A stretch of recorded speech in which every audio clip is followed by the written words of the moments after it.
இப்போ சரியாக எந்த இடத்துல இருக்குன்னு இது மைசூர் ரோடு, இது கூடலூர் நீலகிரி, இது வந்து கேரளாவுக்கு போகிற வழி, சுல்தான் பத்தேரிக்கு போகிற வழி, தேவசோலை, பாட்டவயல், கண்ணூர் அதுக்கெல்லாம் போகிற வழி இந்த வழி.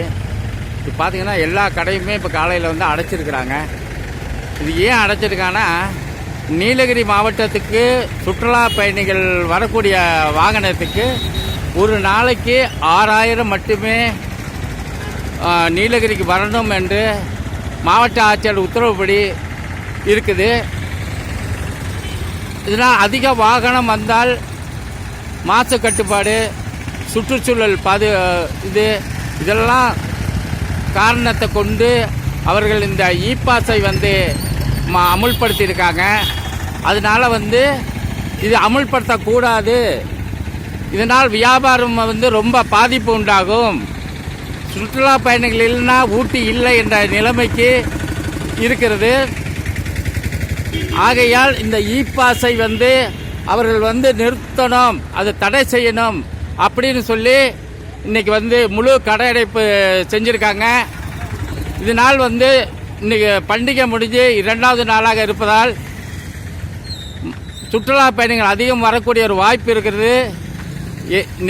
நேற்று இரவே நிறையா சுற்றுலா பயணிகள் ஆங்காங்கே ரூமுகள் எடுத்து தங்கியிருக்காங்க.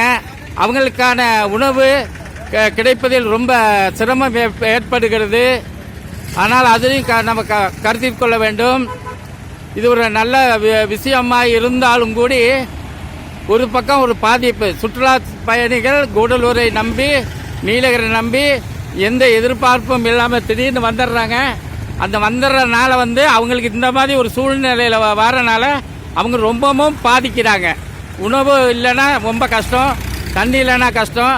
இப்படி இருக்கிறதுனால இதே போல் பண்டிகை டைமில் இந்த மாதிரி ஒரு கடையடைப்போ இந்த மாதிரி ஒன்று செய்கிறது வந்து கொஞ்சம் யோசனை பண்ணி அடுத்து வரும் காலகட்டத்தில் வந்து இந்த மாதிரி பண்டிகை முடிஞ்ச டைமில் வந்து இந்த மாதிரி கடையடைப்பு வைக்கிறது நம்ம சுற்றுலாத்துறையினருக்கு மட்டுமல்ல, நம்மளோட நீலகிரி மாவட்ட மக்களுக்கு கூட அது ஒரு பாதிப்பாக இருக்கும். ஏன்னா அவங்க நிறைய பேர் ஊருக்கு போவாங்க, வருவாங்க. சூழ்நிலைகள் அனுசரித்து அடுத்து வரும் காலகட்டத்தில் வந்து இந்த பந்தை வந்து பண்டிகை டைம் இல்லாத நேரம் பார்த்து இதை செய்தால் நல்லா இருக்குன்னு சொல்லி எஸ்எல்எம் மீடியா, எஸ்எல்எம் யூடியூப் சேனலாக கேட்டுக்கொள்கிறேன்.